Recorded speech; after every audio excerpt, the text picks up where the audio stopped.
Before the results were in from New Hampshire, the First Lady was campaigning for the next showdown between her husband and Ronald Reagan, the Florida primary less than 2 weeks away. It's the first time she has made a campaign trip without her husband.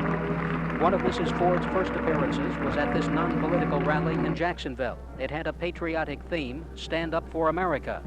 The combination of Mrs. Ford and plenty of patriotic music still wasn't enough to bring out more than 1,000 people to an auditorium that seats more than 7,000. Mrs. Ford stuck to the patriotic theme and stayed off politics. Everywhere you go in America, you can see the greatness of this land and these people.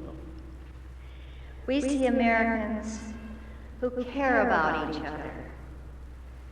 They reach out to those who are hungry or sick or in need. Over and over, we've seen the compassion of Americans for their neighbors and even the people around the world. Most of Mrs. Ford's appearances this week were planned as low-key, such as the dedication of a school in Melbourne and a visit to a senior citizen center in Port Charlotte. Asked if the First Lady would be asking for votes, one of her aides said, "That's not her style. Her style is to meet as many people as possible and just to be herself." Even while meeting with Ford campaign workers, all Mrs. Ford said was, "Thanks for every minute, every hour, every day."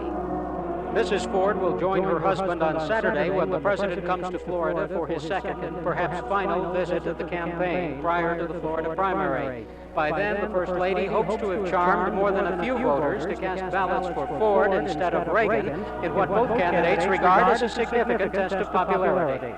This is Merwin in Jacksonville.